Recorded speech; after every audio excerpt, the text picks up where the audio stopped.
How's it going? I'm Mike from Australia, and this is the English Breakthrough for Germans podcast. This podcast will give you, German speaker, comfortable listening practice with some anecdotes from my own life and teaching, and help you better understand how successful language learning works so you can forget language learning apps and take control of the language learning process yourself. As an adult learner, I reached C2 in German, and now I've been teaching for 15 years, teaching both English and German to adults. Mir fallen die Worte nicht ein. Das sagen viele meiner Kursteilnehmer. Und wenn du das auch manchmal zu deinem Englisch sagst, dann bist du hier genau richtig. Kein Lehrer kann dir eine Sprache beibringen. Nur du kannst das machen, eine Sprache lernen, und ich möchte dir zeigen, wie das geht. Ich bin fest davon überzeugt, dass es keine Sprachtalente oder Nicht-Talentierte gibt. Der Unterschied liegt lediglich daran, wer benutzt die richtigen Strategien und wer nicht. Du lernst die richtigen Strategien hier mit diesem Podcast. Okay, and you can find a transcript of the podcast episode on my Patreon page. A link for that will be in the episode description of this podcast. Don't forget that this is a video on YouTube if you're listening on the podcast apps, or if you're listening on YouTube, then you can also search for the podcast on your favorite podcast streamer. All right, let's get started now. So I just spent a week teaching English at the Volkshochschule in Berlin. So last week I was the teacher of an intensive English course. Many of the students were there with this paid educational leave. So this means that they are normally working, but they just took 1 week off to attend this educational course. There were some others in the group who will be looking for work soon. So they were saying things like, I want to look for a new job, and I know that my employer is going to ask in the interview, how is my English? So they were there for learning English with me. I really think that this paid education system, this paid holiday leave, is a great system in Germany, which means that employees get an extra week of paid leave on top of their regular 24 to 30 days of annual leave in order to attend an educational course related to their job. And for many, English is essential at work, so they're able to choose to study English. So that's good for me. And in this case, it was so good to have the opportunity to teach these students. I really, really like doing these courses.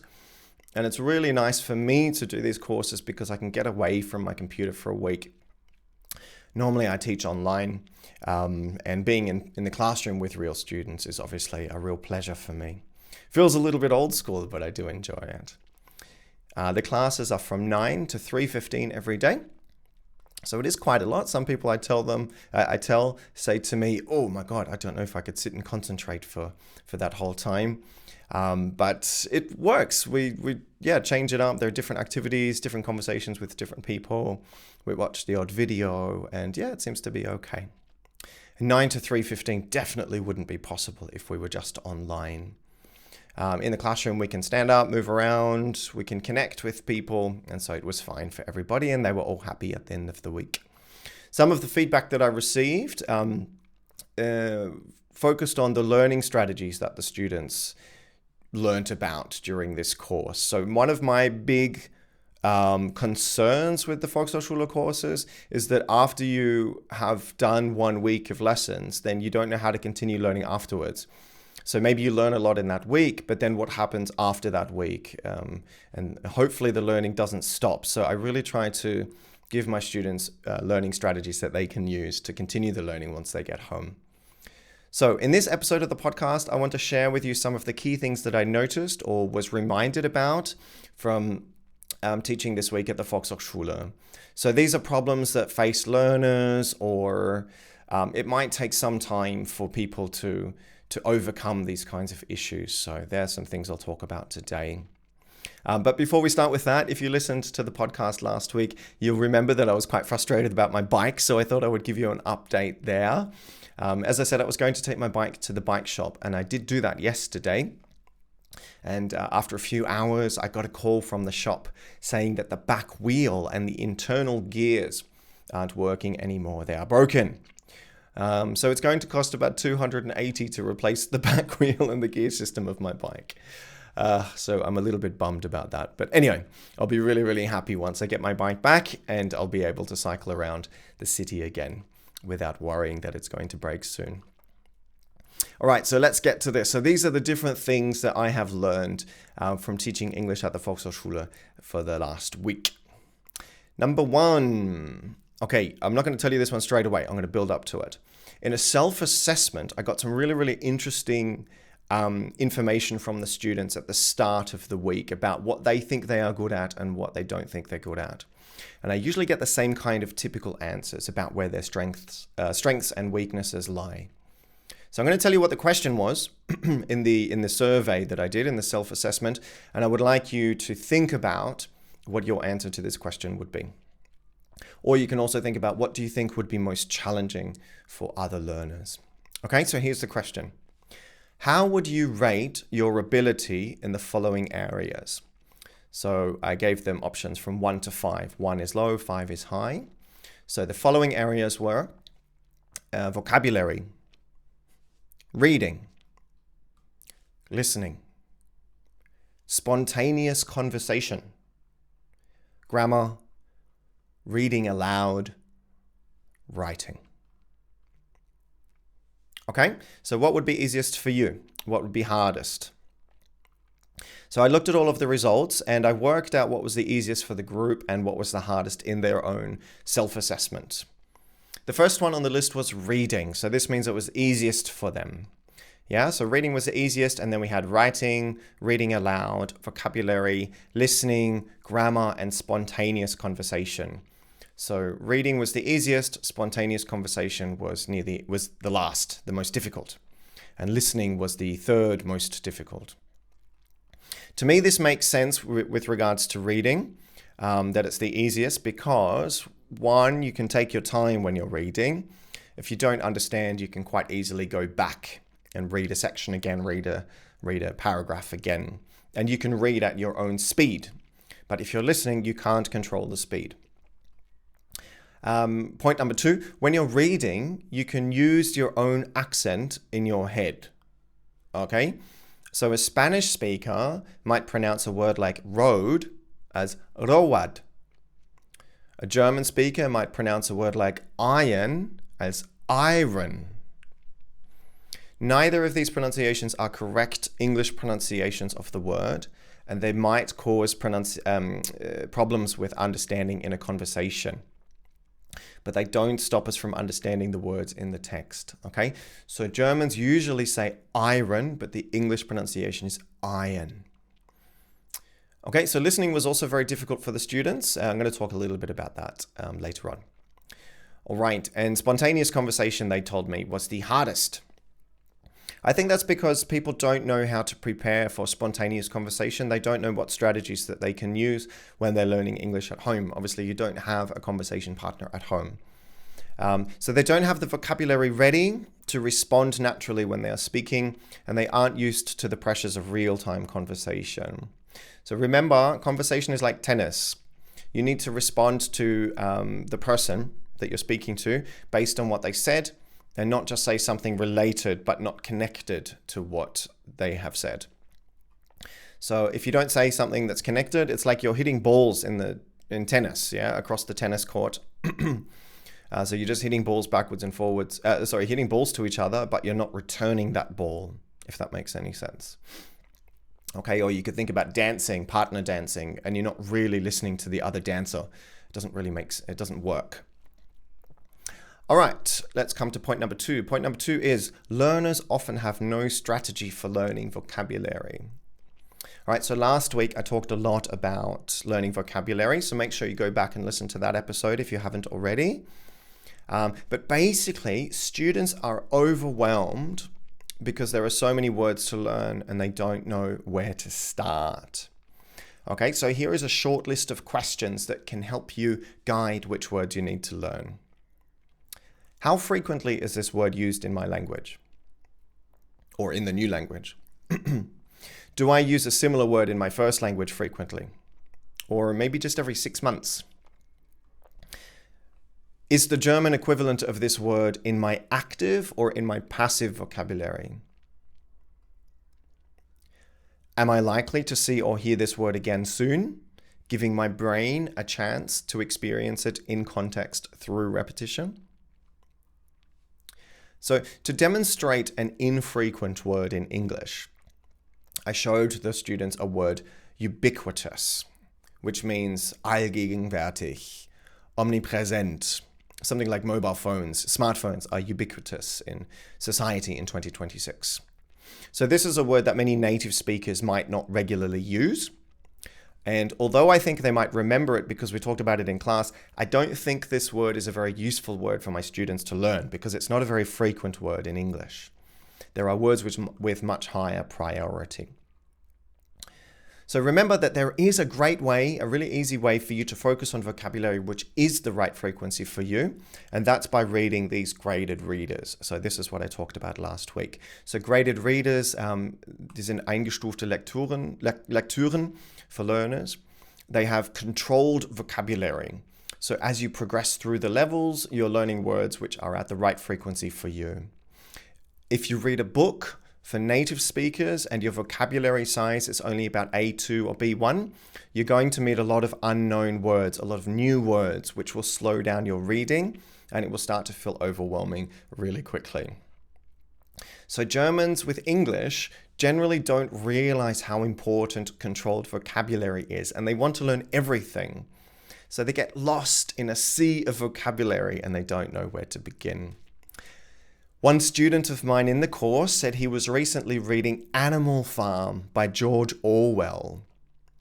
This book is great from a historical perspective, but as a learner who wants to develop language and speaking ability, it's not suitable.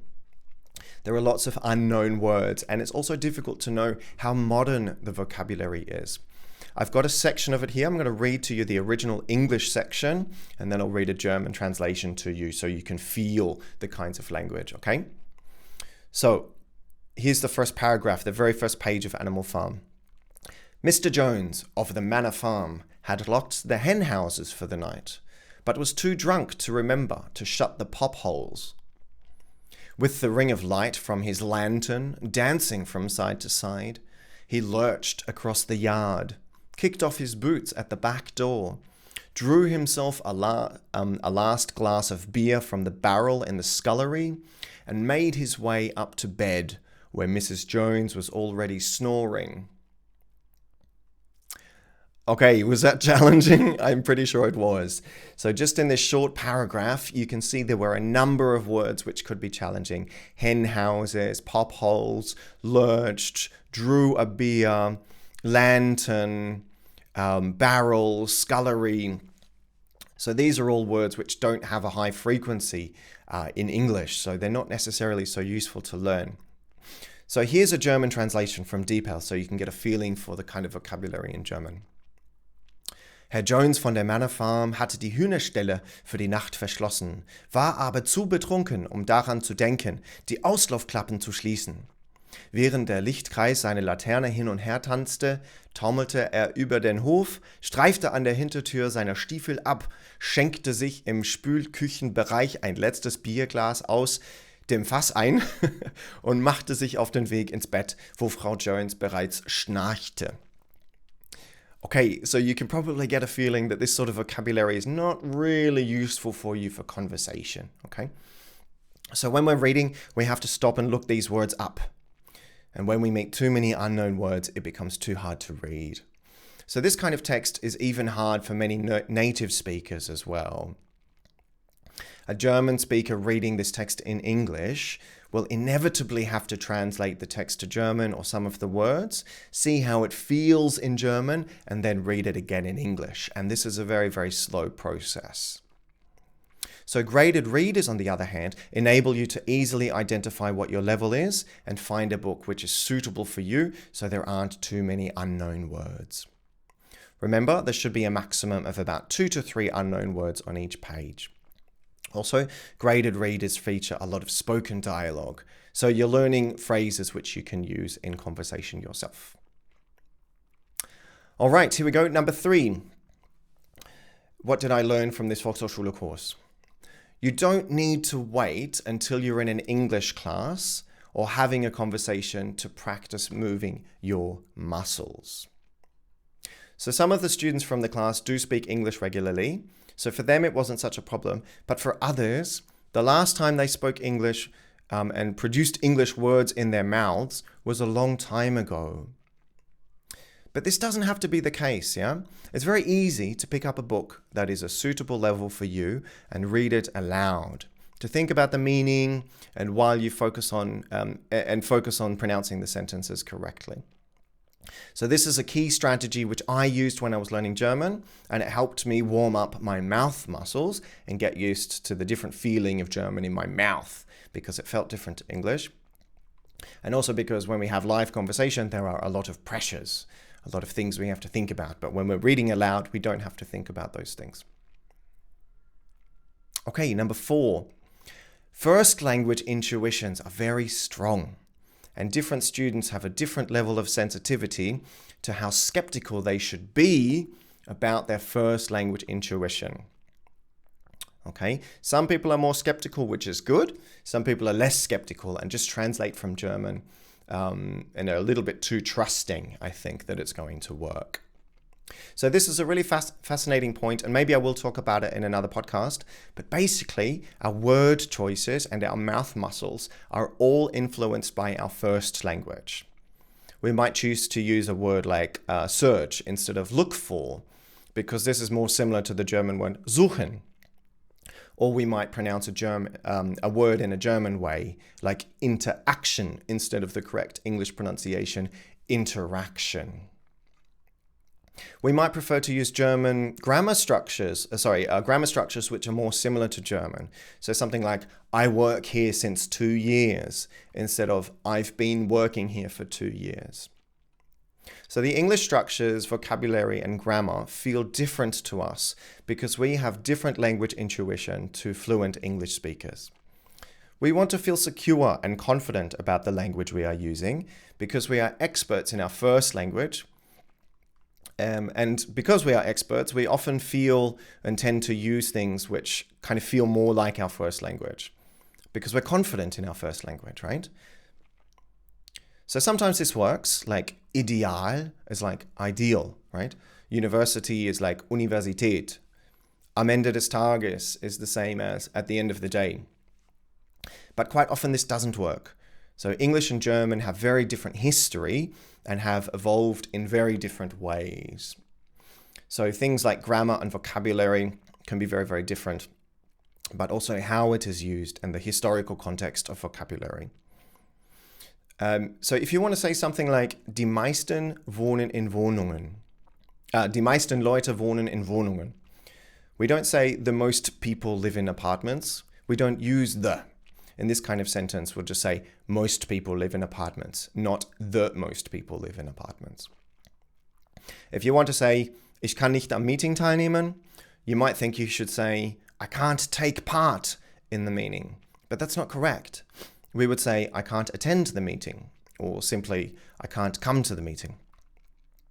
So the main problem is here, what is your source of English? Where are you getting your English from? Are you reading or watching or listening to get new vocabulary in English and actively noticing if you find a piece of vocabulary that is different to how a German speaker might say it? Or are you just using German as your source for word choice and pronunciation? So sometimes you have to ask yourself, am I really speaking English? Or am I just speaking German with English words? Okay, number 5. Schools aren't great for learning English. At school, you don't really get enough time to practice speaking. And with 30 people in the classroom, there are really, really different abilities. So it's impossible for the teacher to really accommodate all of the learners in the room.